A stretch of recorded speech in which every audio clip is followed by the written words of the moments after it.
The heat in Niterói can be unforgiving, even in August. But on the afternoon of August 20th, 1966, the air hanging over Vintém Hill didn't just feel heavy with humidity. It felt heavy with the stench of something wrong. 18-year-old Jorge da Costa Alves was just a boy with a kite, looking for a clear patch of sky and a steady breeze. He climbed the rugged, difficult terrain of the hill, his eyes fixed on the clouds. But as he crested a ridge, his kite was forgotten. The wind carried a scent that didn't belong to the grass or the nearby sea. It was the thick, unmistakable smell of death. Jorge pushed through the tall weeds, expecting to find a fallen animal. Instead, he found a scene that would freeze the blood of even the most seasoned detective. Lying side by side, as if peacefully asleep, were two men in high-end business suits. They were wearing matching waterproof raincoats despite the clearing weather. Their hands were empty, their bodies bore no marks of violence, and no blood stained the grass. But as Jorge looked closer, the scream finally caught in his throat. Fixed over the eyes of both men were crude, handmade masks made of solid lead. They had no holes for seeing. They were heavy, metallic, and utterly bizarre. Next to them lay a simple notebook, open to a page that contained a set of instructions so cryptic they seemed to belong to another world.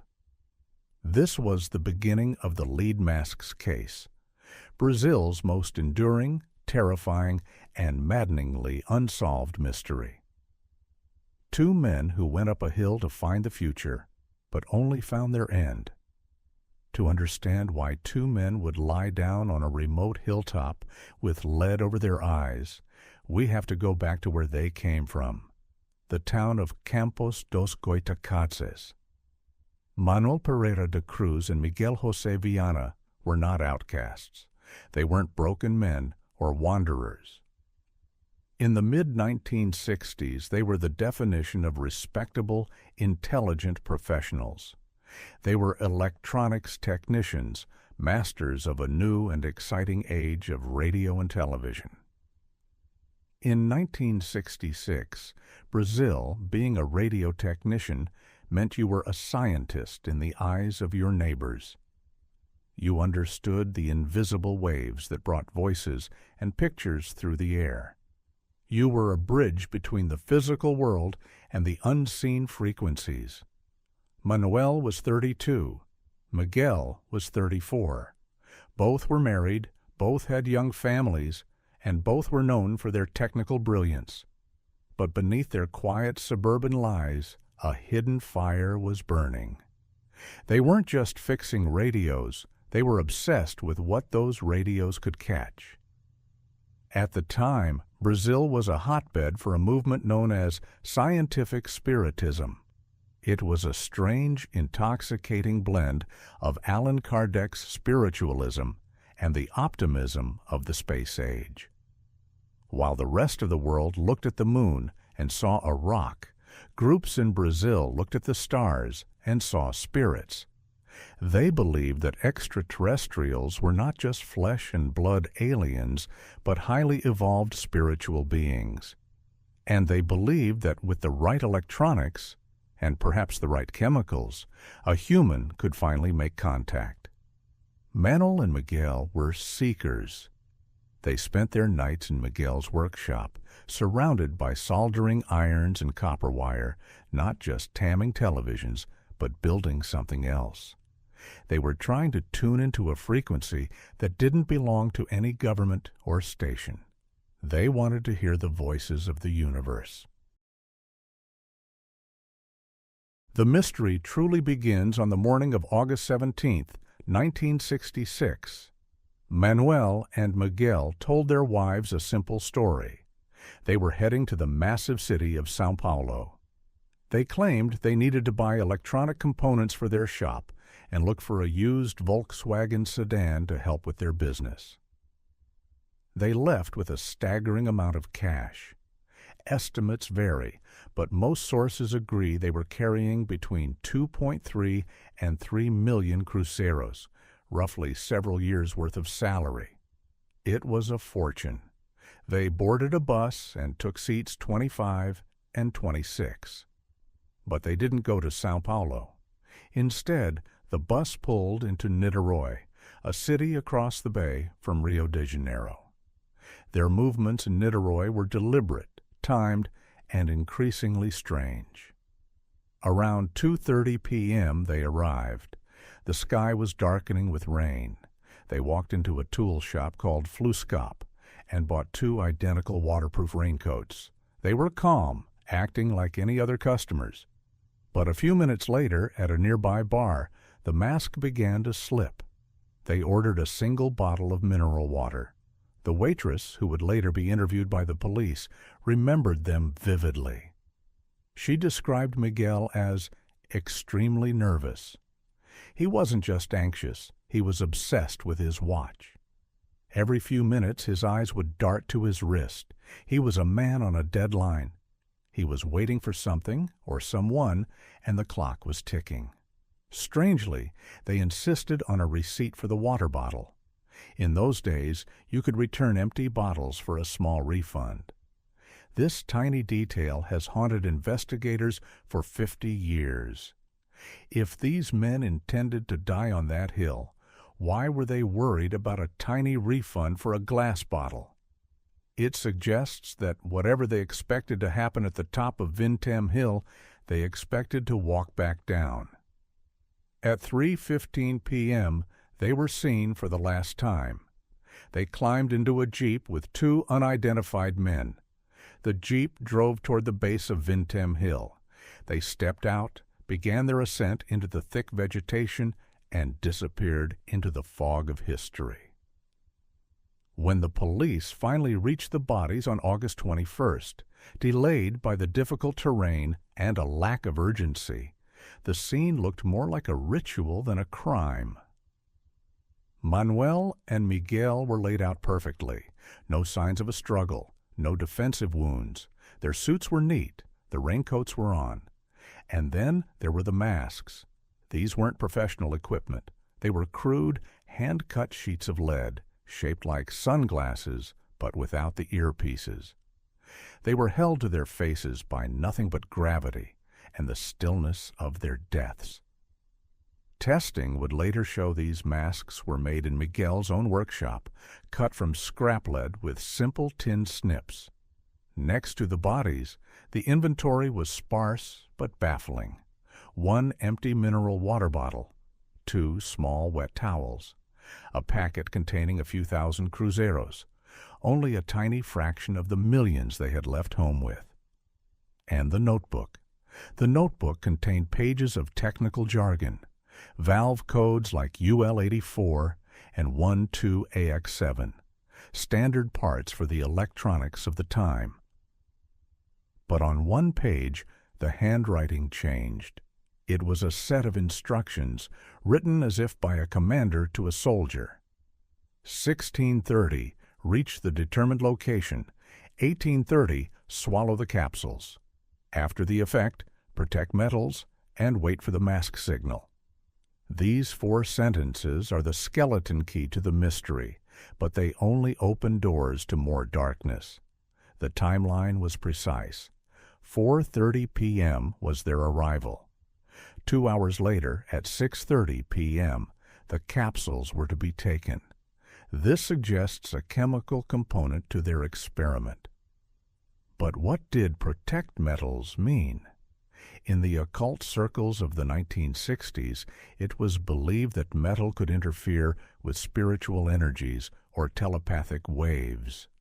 Perhaps they were told that their watches and coins would burn them when the contact happened. Or perhaps they believed the metal would act as an antenna for the very thing they were trying to summon. And the mask signal?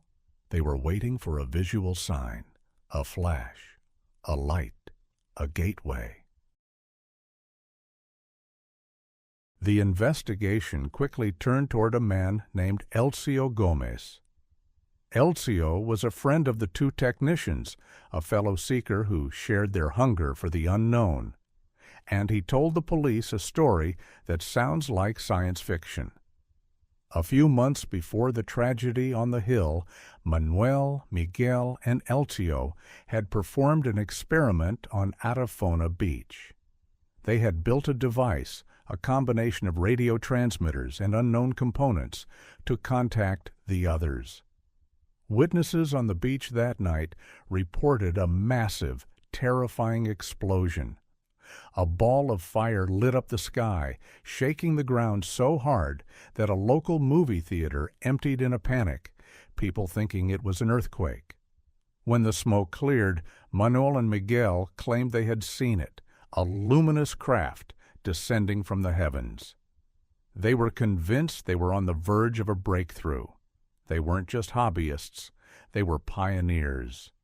But the police suspected something more sinister. Was Elcio part of a cult, or was he a con artist? One theory suggests that Manuel and Miguel were lured to the hill by a master, someone who told them that for a massive sum of money they could be given the capsules and the masks necessary to board a craft and leave this world behind. In this version of the story, the $2 million in cash weren't for a car. They were a payment, a ticket to the stars. The master would have given them poisoned capsules, waited for them to die, and walked away with a fortune, leaving behind the bizarre props of the lead masks to ensure that the police would be too confused to look for a common thief. But then there is the testimony of Gracinda Barbosa Coutinho de Sousa. Gracinda was a respectable woman, a mother who had no interest in UFOs or occultism. On the evening of August 17th, the very night Manuel and Miguel were following their instructions on the hill, Gracinda was driving near Vintém Hill with her children. Suddenly, she stopped the car.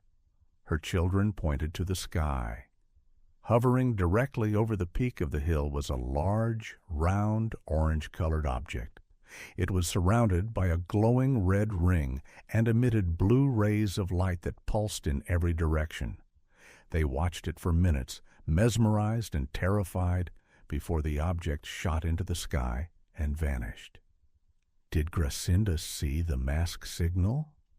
If Manuel and Miguel took their capsules at 6:30 p.m., they would have been in the effect phase right when Gracinda saw the light. Did they put on their lead masks to protect their eyes from the blinding radiance of an extraterrestrial craft? Did they lie down, waiting for a beam of light to take them, only for the physical toll of the encounter, or the chemicals in their blood, to stop their hearts? Part 6. The Forensic Void. We should have answers. We have the bodies. We have the scene. But the lead masks case is a masterclass in forensic failure. When the bodies were finally brought to the morgue, the coroner was too busy to perform the autopsies immediately. The bodies sat in the tropical heat for weeks.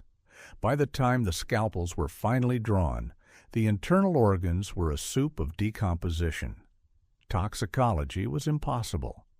The capsules mentioned in the note remain a mystery. Were they cyanide? Were they a massive dose of LSD meant to facilitate a telepathic link? Or were they a simple placebo and the men died of something else entirely? The official cause of death was listed as undetermined. Later, some suggested cardiac arrest, but two healthy men, both dying of heart failure at the exact same moment, with no signs of struggle? It defies every law of probability. There was no radiation found on the hill, no strange chemicals in the soil. The lead masks themselves were clean. It was as if the men had simply stopped. The strangest part of this story isn't the death of Manuel and Miguel. It's that they weren't the first. 4 years earlier, in 1962, another electronics technician was found dead on a nearby hill called Morro do Cruzeiro. His name was Hermes Luis Feitosa, and just like Manuel and Miguel, he was found lying peacefully in a suit. And just like them, he was wearing a handmade lead mask. Feitosa had been part of the same spiritualist circles. He had been trying to harness psychic abilities to pick up television signals with his mind. His death was also a mystery. His autopsy was also inconclusive. This suggests that Manuel and Miguel weren't just two men with a weird idea. They were part of an underground, technical occult movement in Brazil. A group of technicians who believed that the secrets of the universe weren't found in books, but in the frequencies between the stations. They were the ham radio cult, and they were dying one by one, trying to catch a signal that wasn't meant for human ears. So what happened on Vintém Hill? After nearly 60 years, we are left with 4 primary doors to go through. The first is the criminal theory. A con man, perhaps Elcio or an unidentified third party, knew the men had a fortune in cash. He played on their spiritualist delusions, telling them that they needed to take radiation pills and wear lead masks to meet the aliens. The pills were poison, the money was stolen, the masks were just a way to make sure the victims didn't see the killer's face in their final moments, or simply a bizarre distraction to keep the police chasing ghosts while the killer escaped with the millions. The second is the psychedelic experiment. The capsules were a massive dose of a hallucinogen, possibly LSD, or a high-potency synthetic being tested in the clandestine labs of the 60s. The men, in a state of shared delusion, believed they needed to lie still and protect their eyes from a spiritual light. But the dose was too high. Their hearts, already racing from the climb and the anticipation, simply gave out. They died in a state of ecstasy, staring into the lead, waiting for a god that was actually just a chemical reaction. The third is the technical accident. As electronics technicians, they were experimenting with high-frequency equipment. Perhaps they had a device with them that was never found, something that emitted a lethal burst of radiation or an ultrasonic frequency that caused instant brain death or heart failure. The Protect Metals instruction might have been a warning about the electromagnetic field they were about to create. The fourth and most haunting is the UFO theory. The contact was real. Manuel and Miguel didn't just hope for a signal, they received one. They went to the hill because they were told to be there. They took the capsules to prepare their consciousness. They wore the masks because the light of the craft was more than human eyes could bear. And as Gracinda saw the orange craft hovering over the hill, the men were being processed. But something went wrong. Perhaps the human body isn't built to be in the presence of such power. Their hearts stopped as the craft hovered above them, leaving them behind as empty shells, their spirits finally catching the signal they had spent their lives searching for. Today, Vintém Hill is quiet. The tall grass still grows over the spot where Manuel and Miguel were found. The lead masks are locked away in a police museum, gray and heavy and silent. The lead mask's case remains a legend in Brazil because it sits at the perfect intersection of our deepest fears and our greatest hopes. It's a story about the search for meaning in a world of wires and waves. It's a story about 2 ordinary men who decided that respectable life wasn't enough, and that they would rather die on a hilltop chasing the infinite than live another day fixing broken televisions. We may never know what was in those capsules. We may never know who wrote the note. But the image of the 2 men remains, lying in their suits, raincoats pulled tight, eyes covered in lead, waiting in the darkness for a light that would change everything. If you ever find yourself looking at the stars on a warm Brazilian night, Remember Manuel and Miguel. They weren't just technicians, they were explorers of the unseen. And perhaps somewhere in the static of an old radio or the glow of a distant orange light, they are still out there, finally protected from the metals, finally seeing the signal. The mystery of Vintém Hill is a reminder that the universe doesn't always give up its secrets easily. Sometimes the cost of the truth is a price that can only be paid in lead and silence. Whether they were victims of a cold-blooded crime or pioneers of a cosmic encounter, Manuel and Miguel took the answer with them. And all we are left with is a cryptic note, a bottle of water, and the heavy, sightless gaze of the lead masks. Until the next signal.